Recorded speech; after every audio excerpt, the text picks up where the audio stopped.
আবার কি ইতিহাসের পুনরাবৃত্তি হচ্ছে? ইতিহাস আমাদের শেখায়, কিন্তু আমরা যদি না শিখি তবে ইতিহাস নিজেই ফিরে আসে নতুন মুখে, নতুন পোশাকে।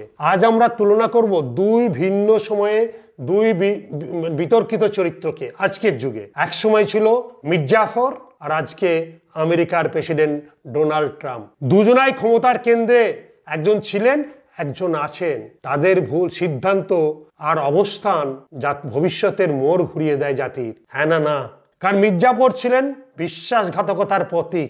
1957 সালে পলাশির যুদ্ধে নবাব সিরাজদৌল্লার বিরুদ্ধে ব্রিটিশদের সঙ্গে হাত মেলান।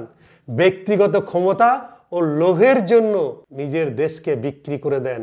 তার বিশ্বাসঘাতকতা ভারতবর্ষের ইতিহাসে 200 বছরের ইতিহাসে ঔপনিবেশিক শাসনের দরজা খুলে দেয়। ইতিহাস তাকে মনে রেখেছে বিশ্বাসঘাতক হিসাবে। আজ তার নাম অপমানের প্রতীক। হ্যাঁ না না? কেউ আর মির্জাফর নামটা ওই সমাজের মধ্যে রাখে না, কারণ বিশ্বাসঘাতক। আর ডোনাল্ড ট্রাম্প গণতন্ত্রের চ্যালেঞ্জার। আমেরিকার 45তম প্রেসিডেন্ট, যিনি আমেরিকা ফার্স্ট নীতির নামে বহুপাক্ষিকতা ও আন্তর্জাতিক সহযোগিতাকে চ্যালেঞ্জ করেন।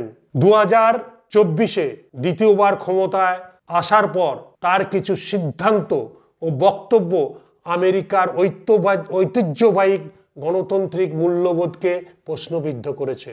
ট্রাম্প আর মির্জাফর, একটা হচ্ছে 18শো শতাব্দী ব্রিটিশদের সহায়তায় নবাব হন, আর গণতান্ত্রিক নির্বাচনে ডোনাল্ড ট্রাম্প প্রেসিডেন্ট নির্বাচিত হয়েছেন। একজন ব্রিটিশদের সহায়তায়, একজন গণতান্ত্রিক নির্বাচন পদ্ধতিতে। ব্রিটিশদের সঙ্গে হাত মিলিয়ে দেশকে বিক্রি করে দিয়েছেন। আর ট্রাম্প গণতন্ত্রের বিরুদ্ধে উস্কানি, আন্তর্জাতিক চুক্তি থেকে সরে আসা, এবং যেসব দেশ তাকে বিশ্বাস করত, আজকে উনি ইন্টারন্যাশনাল মির্জাফরে পরিণত হচ্ছে। কোনো দেশই আর ওনাকে বিশ্বাস করতে চাইছে না, কারণ ওনার ব্যক্তিগত ক্ষমতার লোভে জাতীয় স্বার্থ বিসর্জন দিচ্ছেন। সো মির্জাফর আর ট্রাম্প, মানে ট্রাম্পকে বিশ্বাস করে আজকে পাল্টি কোনো দেশ আর ট্রাম্পের সঙ্গে কাজ করতে চাইছে না। নিজেদের স্বার্থ, যে দেশ নিজেকে বিক্রি করতে চাইবে তারাই ট্রাম্পের সঙ্গে কাজ করতে চাইছে। একজন নেতা যখন নিজের স্বার্থকে জাতির স্বার্থের উপর রাখেন, তখন ইতিহাসে স্থান পান, কিন্তু গৌরবে নয়, গ্লানিতে, অপমানে স্থান পায়। ইতিহাসে লেখা থাকে। সো মির্জাফর ছিলেন এক সময়ের বিশ্বাসঘাতক, আর ট্রাম্প এখন অনেকে চোখে রাজনীতির বিভাজনের প্রতীক। আমরা কি ইতিহাস থেকে শিখছি? আমার এই একটাই প্রশ্ন।